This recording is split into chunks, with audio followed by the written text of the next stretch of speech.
Hello बच्चों, आज हम लेके आए हमारे हिंदी मीडियम के बच्चों के लिए हमारा पहला वीडियो, जिसमें हम लोग क्लास 10th के लिए अध्याय 1 के कुछ इंपॉर्टेंट क्वेश्चंस करेंगे जो कि अभी तक प्री बोर्ड्स, अर्धवार्षिक, त्रैमासिक और पहले भी परीक्षाओं में आ चुके हैं। तो अध्याय 1 है हमारा वास्तविक संख्या, जिसमें हमारे पास दो प्रश्नावली है, जिसमें हम पहली प्रश्नावली में देखते हैं कि अभाज्य गुणनखंड निकालना, अभाज्य गुणनखंड की सहायता से एलसीएम और एचसीएफ निकालना, ये बार बार पूछा जाता है।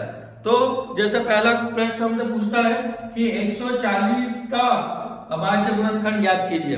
इसका अभाज्य गुणनखंड बच्चों 140 का, और मेरे हिसाब से अभाज्य गुणनखंड निकालना आप सबको आता है, जिसमें हम लोग अभाज्य संख्या 2 से, 3 से, 5 से, 7 से भाग देते हैं और उसके गुणनफल के रूप में हम लिखते हैं। जैसे 140, तो सबसे पहले बच्चों 140 में किसका भाग जाएगा? तो 140 में भाग जाएगा 2 का, तो ये 2 से भाग दे दिया, 2 से 14 और 0, फिर भाग दिया 2 तिया 6, 2 पंजे 10, फिर 5 एकम 5, 5 सते 35 और 7 एकम 7। तो ये 140 को आप क्या लिख सकते हो? 140 को लिख सकते हैं 2 गुणित 2 गुणित 5 गुणित 7। अब 2 कितनी बार आ रहा है बच्चों? 2 बार आ रहा है, तो क्या लिखेंगे इसको अपन? 2 की घात 2 गुणित 5 गुणित 7, और ये मिल गया अपने को 2 नंबर। सीधा 2 नंबर में 140 का अभाज्य गुणनखंड पूछा गया था, और सीधा सा हमको उसको भाग देना है, और भाग देने के बाद जो संख्याएं रिपीट हो रही है उसको अपने को घात के रूप में लिख के सिस्टमेटिक रूप से जमा देना। ठीक है बच्चों, ऐसे एक और प्रश्न पूछा है कि अभाज्य गुणनखंड की सहायता से क्या करना है अपने को? 6, 72 और 120 का क्या निकालेंगे अपन? एलसीएम और एचसीएफ। तो देखो, गुणनखंड की सहायता से अपने को 6, 72 और 120 का एलसीएम और एचसीएफ निकालना है। 6, 72 और 120, इसका हम लोग क्या निकालेंगे बच्चों? एलसीएम में निकालेंगे और एचसीएफ में निकालेंगे। तो कैसे निकालेंगे? तो देखेंगे, सबसे पहले 6 का अभाज्य गुणनखंड किया, ये लिया 6 में भाग दिया, 2 दिया 6, 3 एकम 3, 72 के लिए गुणनखंड 2 दिया 6, 2 6 12, 2 एकम 2, 2 8 16, 2 9 18, 3 तिया 9, 3 एकम 3। 120 के लिखे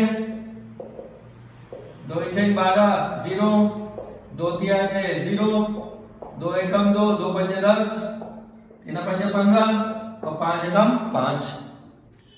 अब इनको गुणनखंड के रूप में लिख लेते हैं अपन। तो क्या लिखेंगे? 6 को क्या लिखेंगे?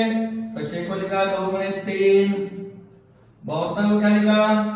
72 को लिखा 2 गुणित 2 गुणित 2 गुणित 3 गुणित 3।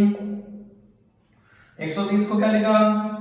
तो 2 गुणित 2 गुणित 2 गुणित 3 गुणित 5।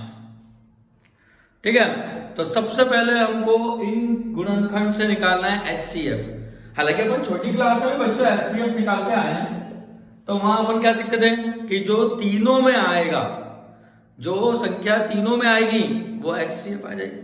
ठीक है, तो यहाँ अपन देखो 2 ऐसा गोला बनाएंगे बच्चों, तो अपने समझ में आएगा कि 2 आया, 2 इसमें भी आया, 2 इसमें भी आया, तो 2 तीनों में आ गया, तो 2 तीनों में आ गया, 2 लिख दिया अपन। ठीक है, अब उसके बाद उधर 2 पर 2 है ही नहीं, 3, तो 3 आया, 3 आया, 3 आया, 3 तीनों में आया, तो ये भी हो गया 3, तो तीनों में आया, तो 2 तिया कितना आ गया? 6, तो इसका एचसीएफ कितना आ गया बच्चों? 6। इसके बाद एलसीएम। एलसीएम में क्या करना है? सभी को ले लेना है। जैसे 2 तीनों में आ रहा है, 3 तीनों में आ रहा है, 5 120 में आ रहा है, सबको लेंगे, लेकिन जो रिपीट हो रहा है उसकी बड़ी घात लेना है। वो जितनी ज्यादा बार आ रहा है उतनी बार लेना है। जैसे 2 यहाँ 1 बार आया, 2 यहाँ 3 बार आया, और 2 यहाँ भी 3 बार आया, तो 2 को 3 बार लिख दो, 2 गुणित 2 गुणित 2। ठीक है, 3 यहाँ 1 बार आया, 3 यहाँ 2 बार आया, 3 यहाँ 1 ही बार आया, तो 3 ज्यादा कितनी बार आया? तो 3 भी ज्यादा 2 बार आया। फिर 5, तो 5 एक ही बार आया, तो ब्रेक कर दिया 5। क्या आ जाएगा आपका? 2 दूनी 4, 4 दूनी 8, 8 या 24, गुणित कितना हो गया 15, फिर गुणा कर लिया 15 चौक 60, 15 दूनी 30 और 6 कितना आ गया 36। तो इसका एलसीएम कितना आ गया बच्चों 360। तो इस तरीके से एमपी बोर्ड वाले बिल्कुल ध्यान दें, एक अभाज्य गुणनखंड या अभाज्य गुणनखंड से एलसीएम और एचसीएफ निकालने को आएगा। कर लो भाई, 2 नंबर पक गए, ध्यान रखना, ठीक है। और ऐसे ही इंपॉर्टेंट क्वेश्चन वो लेके आ रहा हूं मैं नेक्स्ट वीडियो में।